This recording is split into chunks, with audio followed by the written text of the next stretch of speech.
Hello, everyone. Man, it's 2:09 in the morning. I am really sleepy. So, let's knock this one out real quick, shall we? So, this morning, I woke up at around 10:30. I went and I used the restroom. After I was done, my sister was up. I greeted her. Uh, She suggested we could watch another episode of Pushing Up Daisies. I agreed, but I wanted to get some pies from a nearby Walmart. She thought that the pies she well she wasn't really she's not really pie person. She doesn't like the pies, but she said that she would be interested in making French toast. So I agreed, and she made the French toast with the chopped up bananas, and I was very grateful for that. We sat together and we watched this episode of Pushing Up Daisies. It was a really interesting episode. This one had a unique way of how it told its story that was very reminiscent to The Simpsons. For those who never seen The Simpsons had a way of telling stories where usually they would start out something completely different and end with something completely different. For example, this episode started out with a potential case of murder where this girlfriend was accused of taking her boyfriend out. But then the crew with the pie maker, his girlfriend, and the detective finding out with the pipe maker's ability to bring people back to life that the guy who was autopsied reported that, and in a funny scene, because at the beginning of the episode, the pie maker admitted he wanted to be known as boyfriend and girlfriend to the girl that he can't physically contact, because if he does, she will die forever. So ultimately, um, they but she does agree to be his boy, his girlfriend.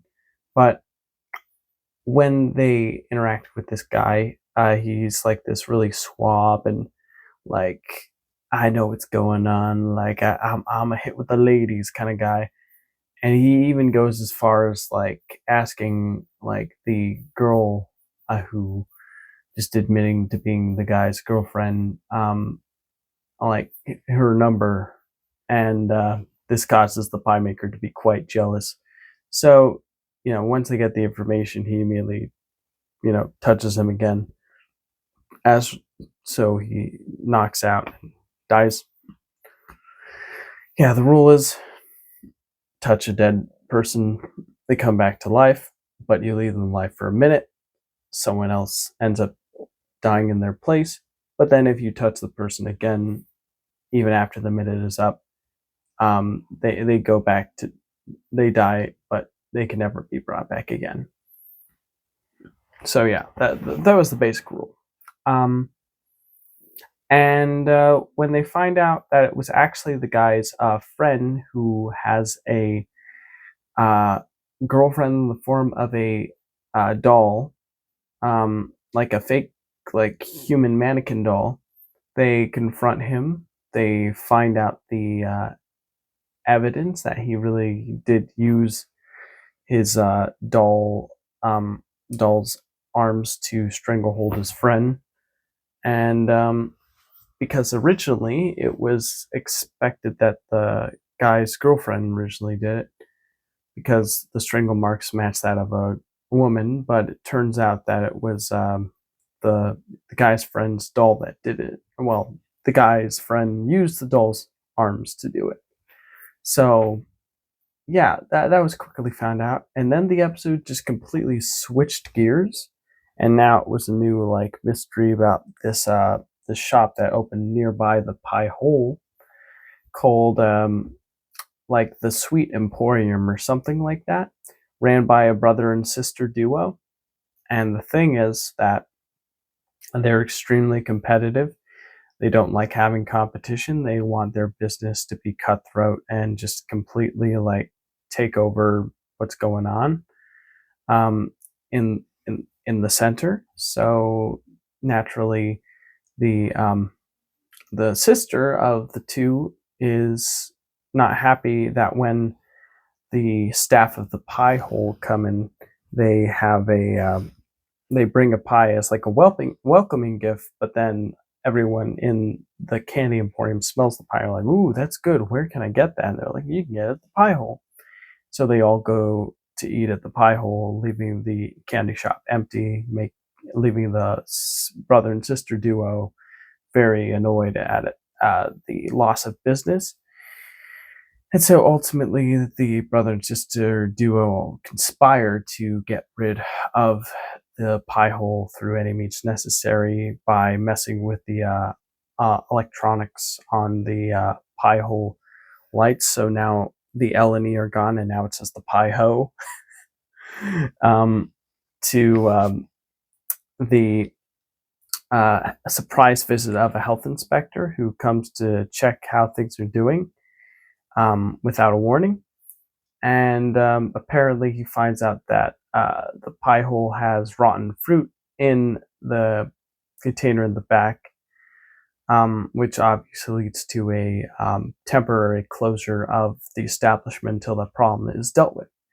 Of course, the whole story reason for why there's rotten fruit in there is because the pie maker, whenever he touches anything dead, immediately comes back to life, and it's his way of, I suppose, preserving fruit, where he takes out and brings it back to life when it's ready to be brought.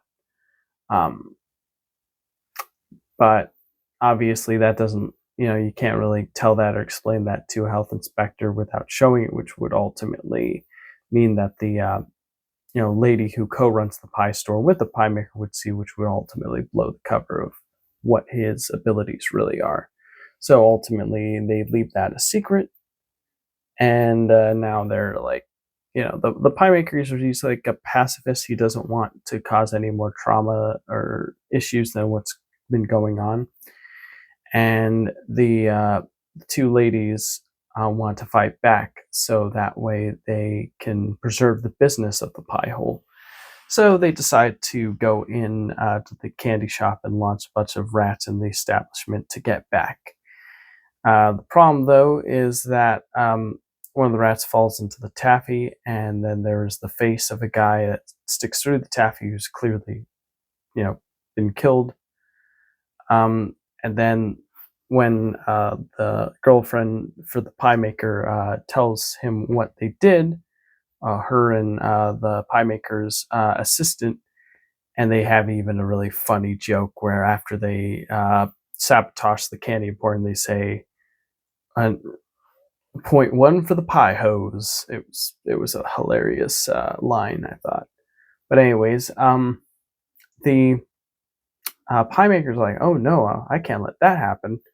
So he tries to fix their mess, and ultimately he accidentally touches the guy who fell into the taffy mixer, brought him back to life for a second, but then accidentally brought him back to being dead again. And then we took him out of the taffy, and the police came in, and he was framed for the murder of what ended up being the brother of the brother and sister duo. And so ultimately, he's in prison.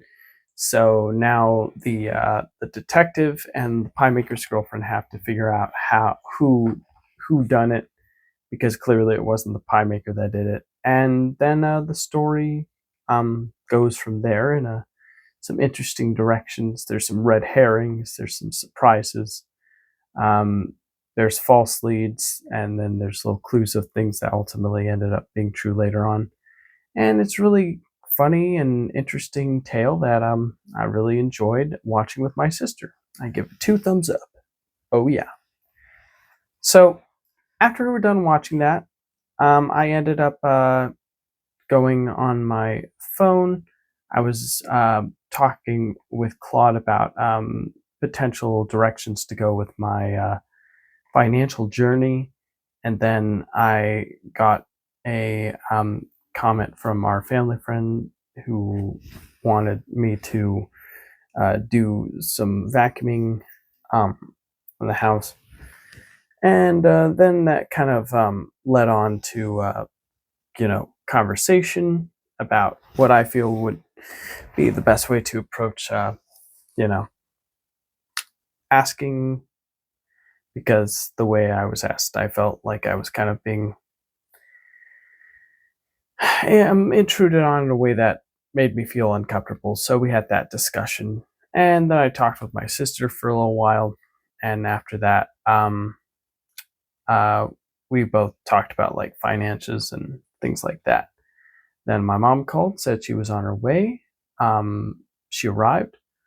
When she arrived, we greeted her, and my sister made some tuna sandwich for me and her, and a tuna sandwich for my mom. And since we were going to the Knott's Berry Farm Berry Festival, um, which apparently is happening very soon, we decided to do some research on that to see what the berry festival's like.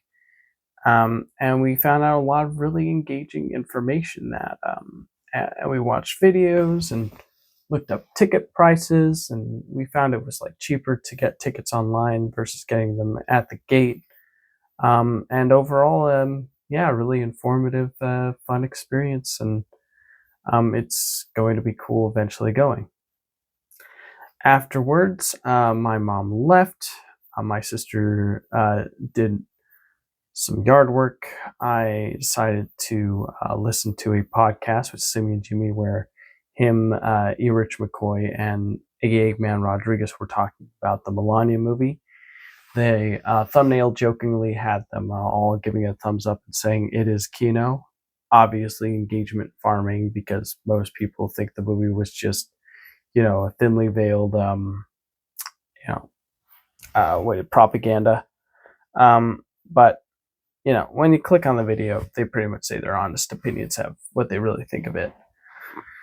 But yeah, it was pretty funny, pretty funny video. One of the funniest lines I remember was AKA Man Rodriguez saying, "Yeah, the economy might be rough right now, but as soon as McDonald's releases that big arch meal, we'll be back in business. McDonald's single-handedly saved the economy." So I thought that was pretty funny. Then after that, we then after that, as I was listening to that, I poured a bowl of cereal with some milk. I ate that, and then I went in my room. I decided to do some journaling. And by journaling, I mean like going with Claude and then like telling it like, "Yo, is there any ways I can be better at time management and what I could potentially work on?" And we had like interesting discussion about that, me and the robot. Then my mom arrived. We had a conversation. Then she let me know that there was spaghetti and meatballs ready, so I came out and ate it with her and her family friend. Then I said I was going to take a shower, so I took a shower. Oh, and with the spaghetti meatballs, I had the other half of my A&W Zero Sugar 16-ounce bottle of soda. And so I took my shower. Lasts about like 30 minutes, 30 to 40 minutes. And when I got out, I combed my hair, I put deodorant on, I put on moisture cream, put on my clothes that I'm wearing right now. And then me, my mom, and my sister all decided to go to the theater to watch a new hand-drawn animated film that was made in France by this animator. I'm forgetting his name right now, but he did this film I watched when I was a kid called The Triplets de Belleville. and I remember really enjoying that film. So I was like, "Ooh, I wonder what he's got cooking with this one." So I decided I'd want to watch this one, and my sister and my mom were interested in watching with me. So we all went to the theater to see this movie. It's called A Magnificent Life, and this was an interesting film. It was like a biographical movie. It was based on like a real author, playwright, and film director. Um, and basically, it was a follow through of his entire life all the way up until he died. And every now and then, you got additional interpretations of his life with, you know, a the kid version of himself, and then anytime someone important in his life died, they'd show up as like a ghost or an apparition, helping point him in the right direction. And yeah, it was a very cool film. One of my favorite things about the movie was the animation. It was really magnificent seeing traditional frame by frame animation on a big screen again, because we don't really see that much anymore. Most films these days are like big budget computer 3D animated features with a lot of high motion, high energy, and it's just a lot of stuff happening. And that's not to say there aren't 3D movies that can offer, what do you call that? Just nuance and moments of peace and contemplation. Films like Wall-E or um, Nine or uh, um, Coraline. Films like those where they don't use animation, where it feels like it's like you know meant to just distract kiddos for like an hour and a half, but it actually feels like it has a point, or it's trying to tell a story, or get the audience involved in what's going on in a way where like no one's feeling like they're being talked down to, or like it's just being done to make money by quickly capturing people's attention, to have them not ask any questions, have them just consume product and get excited for next product, and then move on to the next big embarrassment that people will just mindlessly consume instead of thinking critically about what they're watching, realizing that maybe this isn't like something we should be financially supporting. We should be financially supporting stuff that's actually going to respect us as thinking, breathing, living beings. But yeah, sadly, there's a lot of stuff that comes out that gets huge, that ultimately doesn't really ask much of the audience. And it's kind of depressing how some of these films that do come out, like clearly, like people would have went out to see these movies anyways, no matter what. So even if you know, so if people are going to watch these movies no matter what, you might as well make them good. Just because you have a guaranteed audience doesn't mean you can just fart the story out and like call it a day. And sure, people will still see the movie even if the story's farted out. But wouldn't it be great if people saw the movie and they also, came out of the theater realizing they experienced something that actually had some genuine heart and soul put into it? That would be great. That would be great. But sadly, that's not the reality we live in. So sad. But anyways, this movie itself, yeah, it was really good. I loved the 2D animation. I thought the story was a bit slow paced, but in a way where it definitely did give you some time to really just contemplate, think about what you were watching, really consider the experience as a whole, instead of just you know just like, oh, here's the next thing, here's the next thing, ignore that, here's another thing.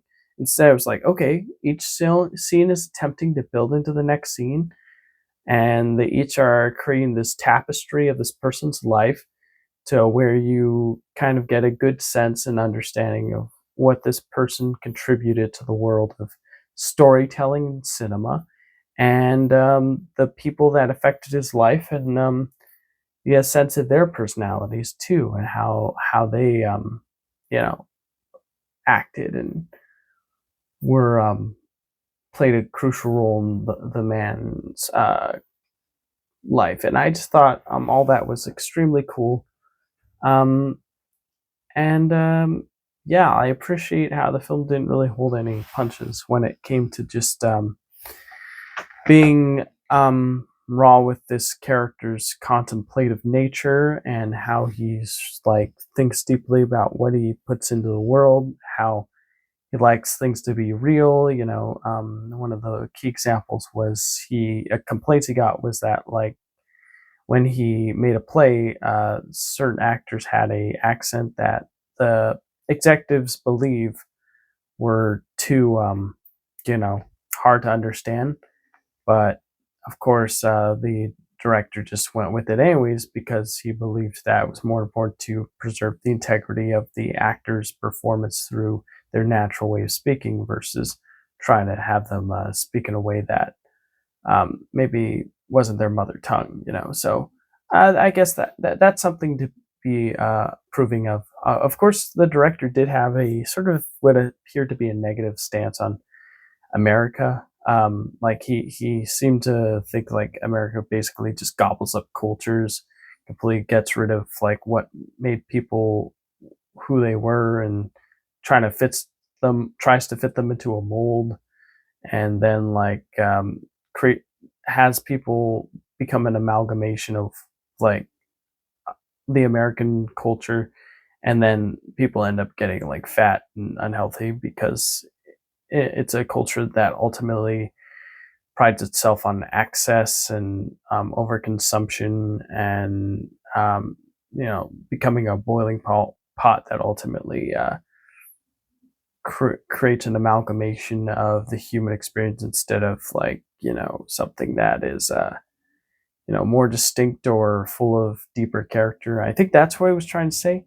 It was interesting seeing that commentary because the film was made by a French man, and having someone who's so critical of another country is a really interesting thing to watch because a lot of the time because most people who watch films really only watch films from their own country. Like me, I watch any film I watch usually is made in America. Like I kind of have a one-sided view of like, oh, this is what the world is, but it is interesting when you see what another culture thinks of another culture through a film because it gives you a more broader perspective of different artists and their ideas of what they think certain cultures like. And I think that's absolutely interesting and fascinating and neat.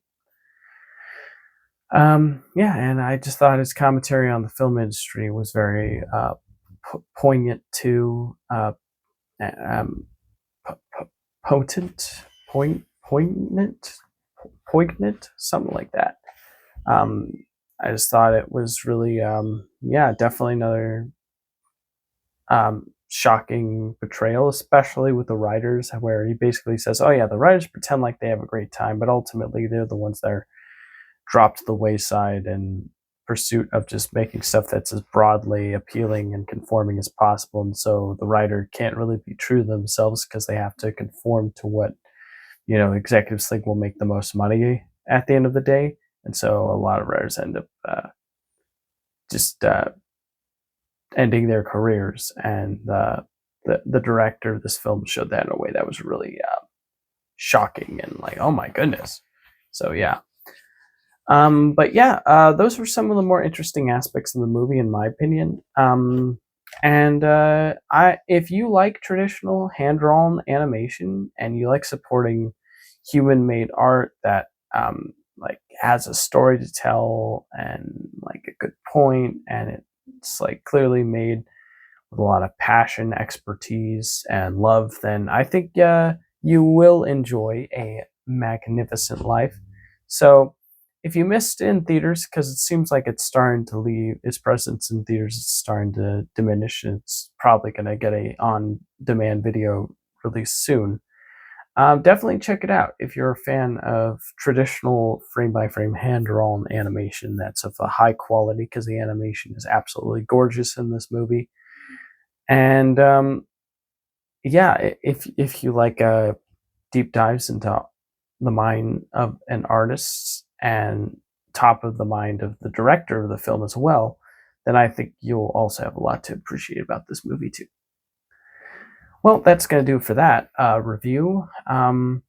Moving on, after we were done watching the film, me, my mom, and my sister went to a nearby In-N-Out.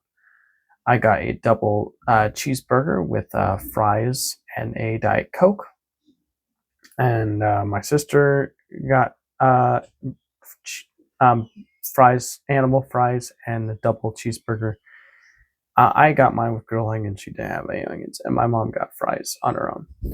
And we just drove back and ate the food as we were driving home. So that was fun. When we arrived back, my mom let me know that there was this new program called NASA was doing. Gosh, I'm forgetting the name. Artemis. There we go. It was called Artemis 2. It's going to be the first manned mission to the moon since the 1950s. So, or no, sorry, my bad. Sorry about that. 1970s. So, sorry, that was a total misinformation. We didn't even go to the moon until the late 60s, so big oops on my part. I'm really tired. It's like 2:35 in the morning. Okay, moving on. So yeah, we watched this. We watched like a trailer for it. Me, my mom, and our family friend. My sister went on a walk, and it was really informative video. Basically, it was a test mission to see how science would react. Means the furthest they've ever been away from the Earth, which is a big deal. Like this is a huge milestone in the human experience, human history. The fact we are sending, NASA astronauts to the moon and the furthest we've ever sent humans to space is just a mind-blowing and extremely inspirational experience that honestly it's hard to believe. And apparently they're currently spinning around the planet as we speak, because like the way the mission goes is to launch in orbit, they go around the Earth, they get launched off into the moon, then they go around the moon, and then they get sent back to Earth. And the whole trip will apparently take around 9 days, I believe, 9 to 10. So yeah, that's going to be exciting to see how that ultimately progresses. Really looking forward to that. After we were done watching that, my mom and family friend went to bed.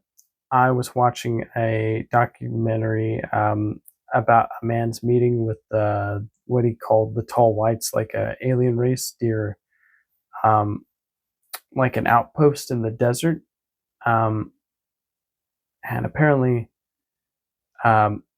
he met these beings and like had explanations for everything about them. I mean, on one hand, like yeah, that's kind of cool, but on the other hand, if I don't have any proof, for all I'm concerned, you're just telling a story, and all I have to go off of is your word of it. And the whole trust me, bro thing is like, it's been done to death to the point where it's like, okay, cool and all, but where's the evidence? I need evidence. If I don't have evidence, I get bored, I get sleepy, and I turn you off, and that's what ultimately happened. So I turned it off. I greeted my sister, who returned back from a walk. I took my vitamins. I brushed my teeth.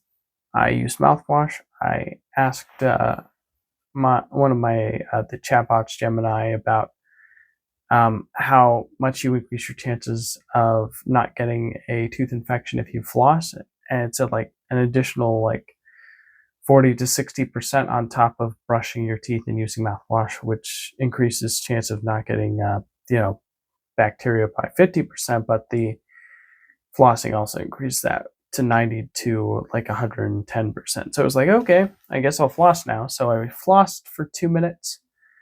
When I was done with that, I was just like looking at videos on YouTube from the Eyes on Cinema channel that were the highest viewed. The most interesting was the highest viewed one, where a NASA astronaut apparently stated he saw a fleet of UFOs near the near the moon when he had a lunar mission. and he believed that it was a pretty much a clear sign that we are indeed not alone, and that there's no way the US has technology that advanced currently. So knowing that, it will be interesting for this whole NASA experience where, the astronauts traveling, if they're going around the moon, they're going to go around the dark side, right? And if they're going around the dark side, maybe they might see something.